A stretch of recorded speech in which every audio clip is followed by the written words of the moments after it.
I was on my knees, my mother-in-law's fingers twisted in my hair, my brother-in-law's boot connecting with my ribs. They called me worthless, a burden. But when my husband walked through that door, what happened next made them all wish they'd never touched me. This is my story. If you've ever felt invisible in your own life, stay with me. What happens next will remind you that karma is real. Don't forget to like this video and subscribe. You won't want to miss how this ends.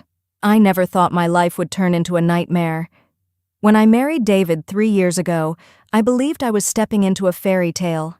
He was everything I'd ever dreamed of, kind, successful, and deeply in love with me.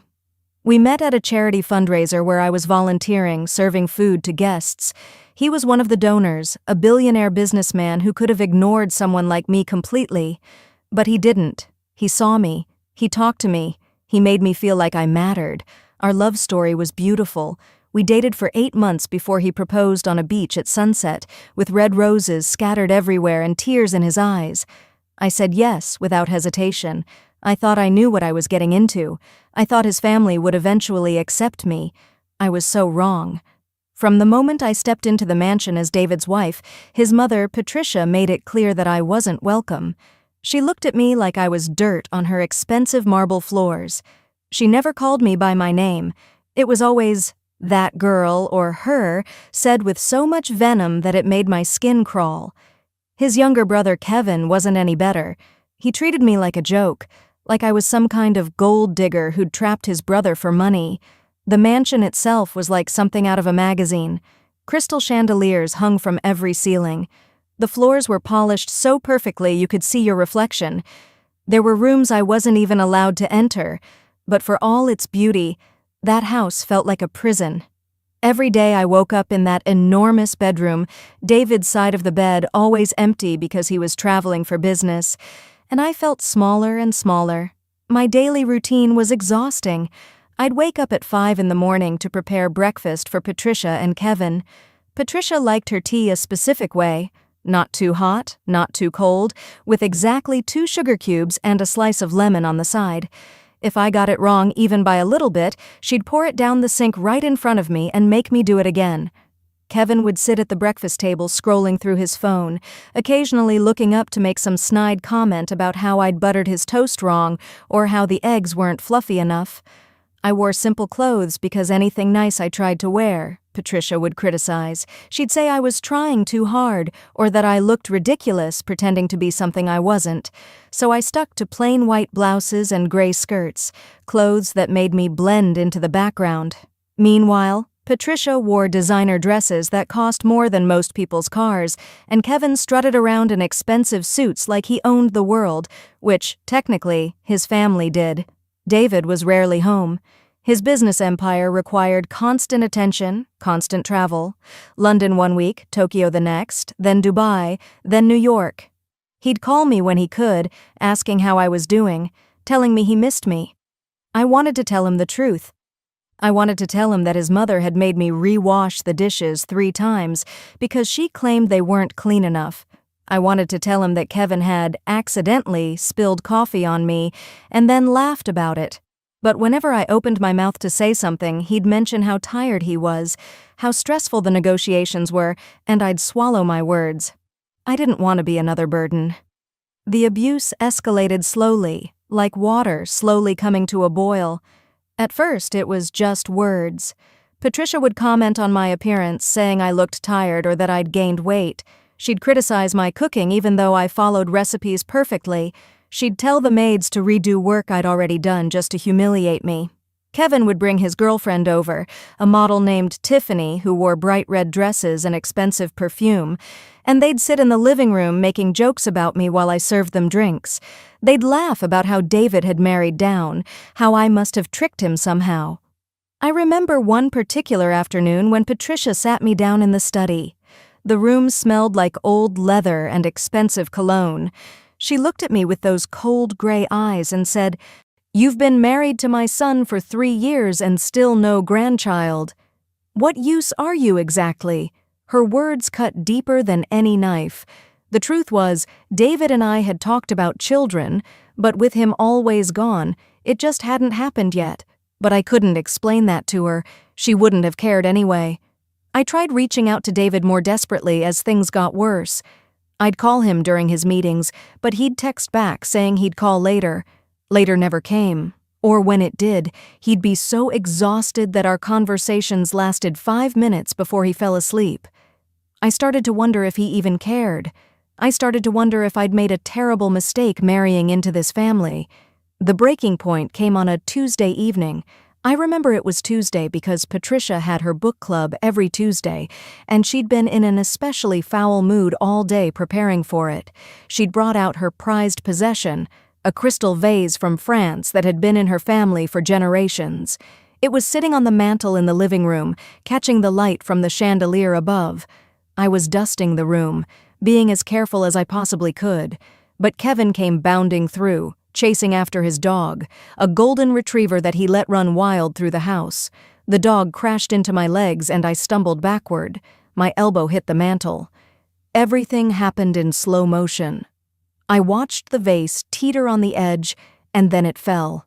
The sound of it shattering on the marble floor echoed through the entire mansion like a gunshot.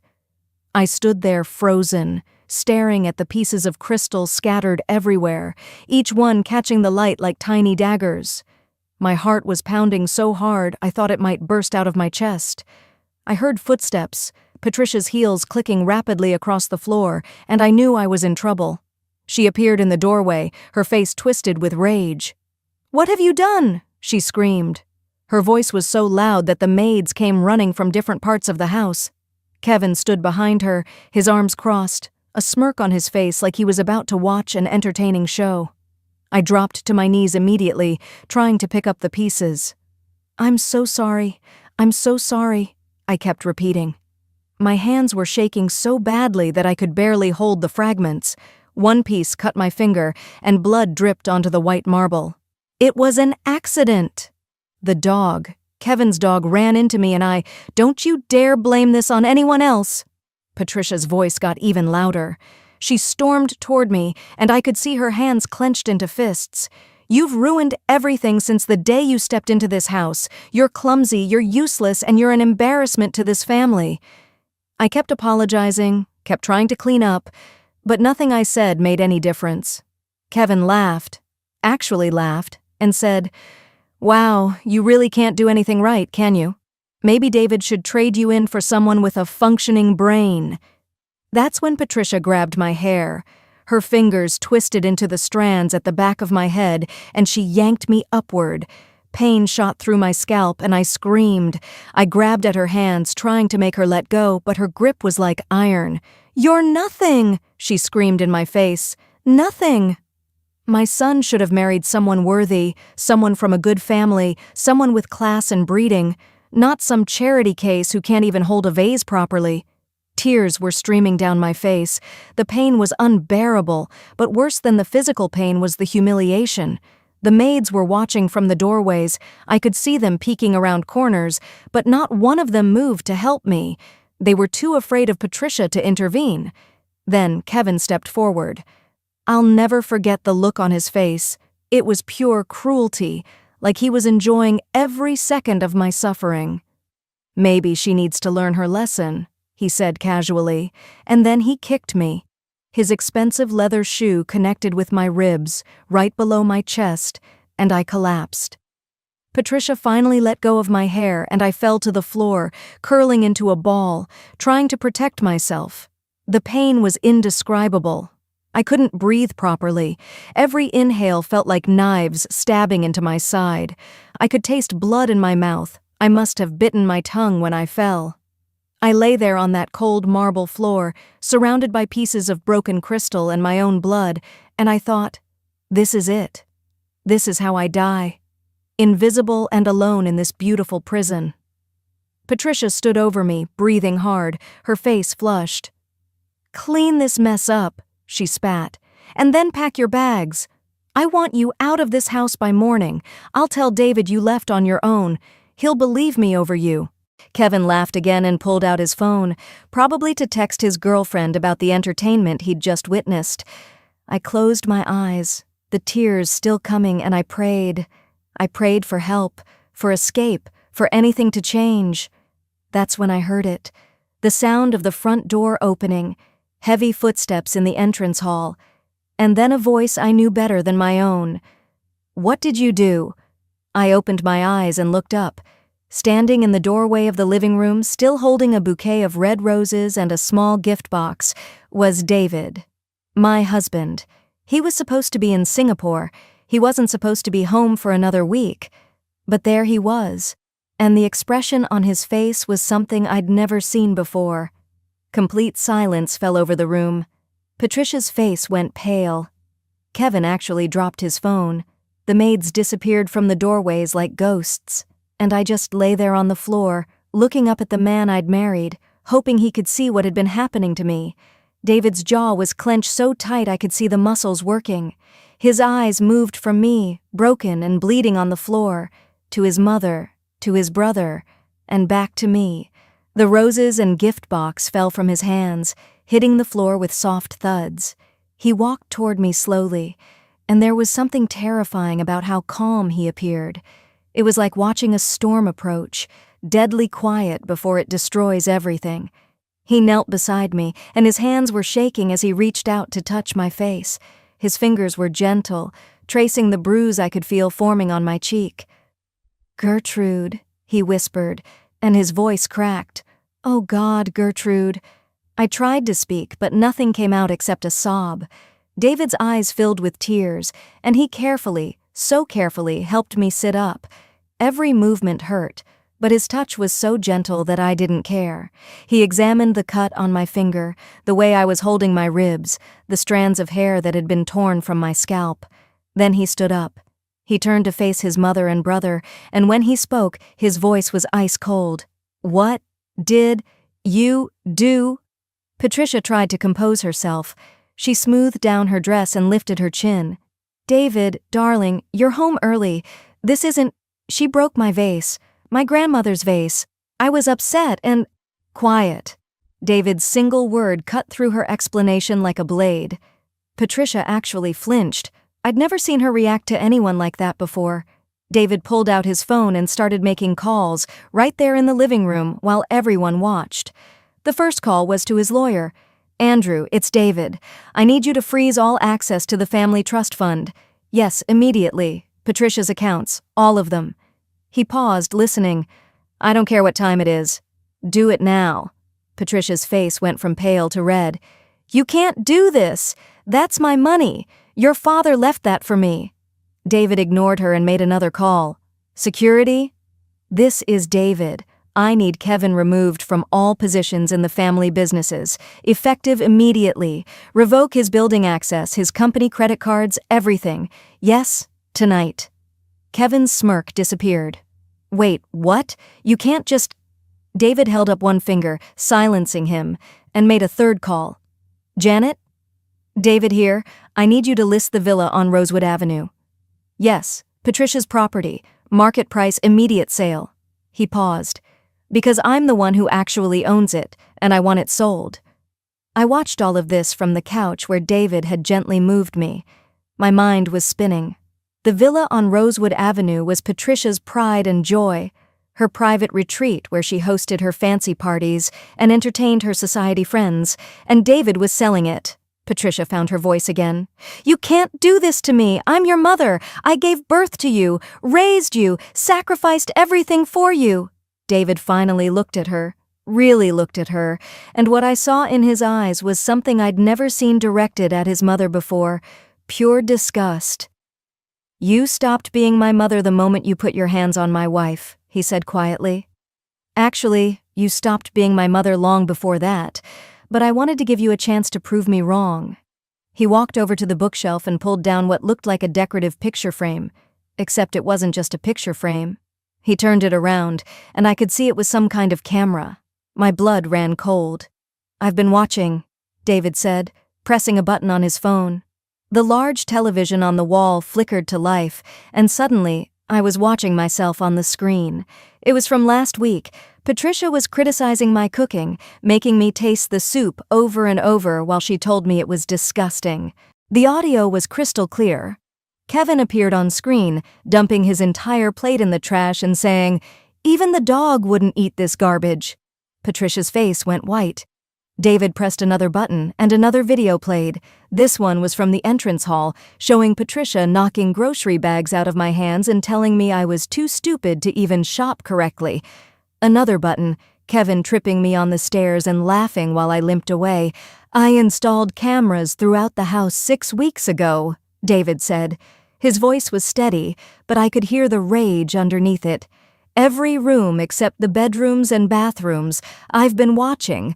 Every insult, every moment of cruelty, every single thing you've done to her."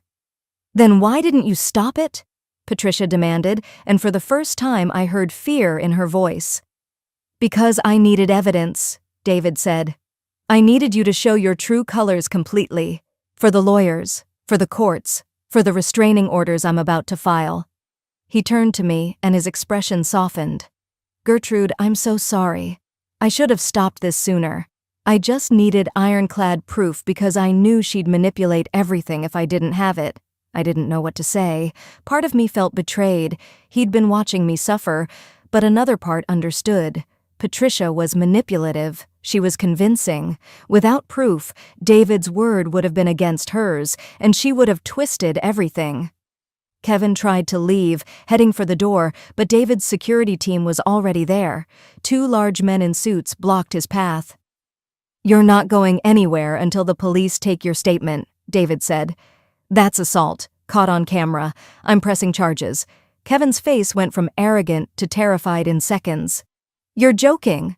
"I barely touched her. It was just—" "You kicked my wife while she was on the ground," David interrupted. "That's not a joke. That's a crime."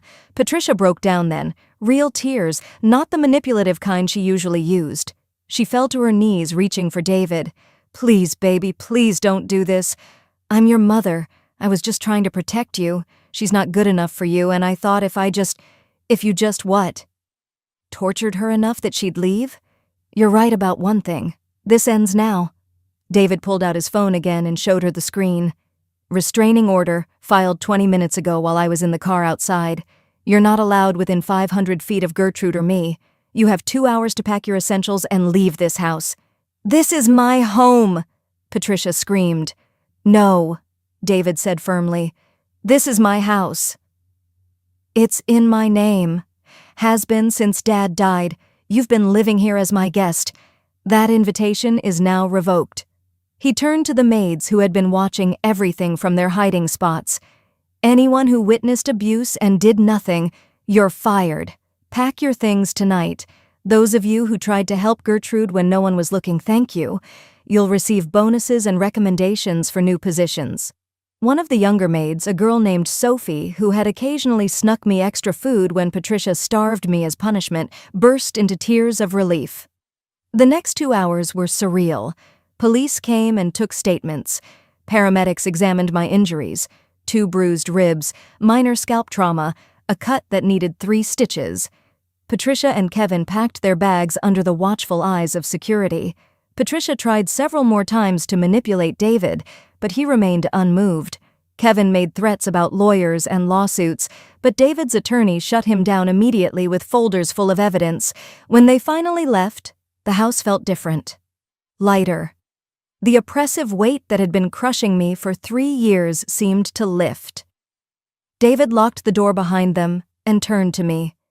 We were finally alone. He sat beside me on the couch and took my hand carefully, mindful of my injuries. "I failed you," he said quietly. "I let work consume me. I convinced myself that if I'd just built the business bigger, made more money, gave you a better life materially, that would be enough, but I left you here with them and they hurt you, and I'll never forgive myself for that." "Why didn't you tell me you knew?" I asked. My voice was hoarse from crying. "Because I needed ironclad proof," he explained. "My mother is incredibly manipulative. If I'd confronted her without evidence, she would have twisted everything. She would have made you look unstable, claimed you were lying, maybe even tried to have you committed. I've seen her destroy people before. I couldn't risk her doing that to you." He showed me his phone, folders and folders of video clips, all organized by date and severity. He'd been documenting everything, building a legal case that was impossible to defend against. "I was going to confront them next week," he said. "I had meetings with lawyers scheduled. But then I saw the footage from today and I left Singapore immediately. I took the company jet and got here as fast as I could. I just wish I'd been faster." We talked for hours that night. Really talked. For the first time in months. David told me about the pressure he'd been under, trying to expand the business while dealing with his mother's constant demands and manipulations. He told me how he'd started to notice small things, how quiet I'd become on our phone calls, how I'd lost weight, how I'd stopped talking about my day. "I knew something was wrong," he said. "But every time I asked, you said you were fine. So I installed the cameras. And what I saw..." He trailed off, his jaw clenching again. "What I saw made me physically ill. I wanted to come home immediately, but the lawyers convinced me to wait, to gather more footage, to build the strongest case possible. They said if I acted too quickly, she might get partial custody of assets, might still have legal rights to see us. I wanted her completely out of our lives." I understood, but it still hurt. "I didn't tell you because you were always so tired," I admitted. "I didn't want to be another problem you had to solve." "You're not a problem," David said fiercely. "You're my wife. You're the woman I love, and I failed to protect you. That changes now. I'm stepping back from the day-to-day business operations. I'm hiring a CEO to manage things while I focus on what actually matters. Us." 3 days later, we moved out of the mansion. David bought us a beautiful but much smaller house on the edge of the city, just big enough for 2 people and maybe, someday, a family. It had a garden where I could grow vegetables and flowers. It had big windows that let in natural light. It felt like a home, not a museum.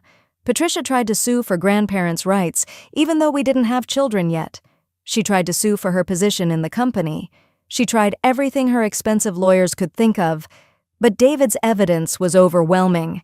Every lawsuit was thrown out. Kevin tried to start his own business using the family name. David sued him for trademark infringement and won. Last I heard, Kevin was working as a junior accountant somewhere, learning what it meant to actually work for a living. The legal battles took months, but we got through them together. David kept his promise. He stepped back from work. He came home every evening at 6. We had dinner together. We talked about our days. We started to heal. I still have nightmares sometimes. I'll dream that I'm back in that mansion, back on that floor with Patricia's hands in my hair. But then I wake up, and David is there, and this house is quiet and peaceful and ours. It's been 3 months now since that terrible Tuesday. 3 months since my life changed completely. I'm starting to feel like myself again. Or maybe I'm becoming someone new, someone stronger, someone who knows her worth. David is sitting across from me now as I record this story, and he's smiling at me with so much love that it makes my heart ache in the best way. We're planning a real honeymoon, just the 2 of us. No business calls, no family drama. Just us, finally getting the beginning we should have had 3 years ago. I'm telling you this story because I want you to know something important. If you're in a situation where people who should love you are hurting you instead, family, partners, anyone, please know that you deserve better. You deserve to be protected. You deserve to be valued. And sometimes the help you need comes from unexpected places, but you have to be brave enough to let people see what's really happening. I was so afraid to tell David the truth because I didn't want to be a burden. But by staying silent, I almost lost everything. Don't make my mistake. Speak up, ask for help, and if the people who should protect you won't, find someone who will. Thank you for staying with me through this story. If it touched you in any way, please hit that like button and subscribe to this channel. I share these stories because I believe they can help someone who's going through something similar. Drop a comment below telling me what you would have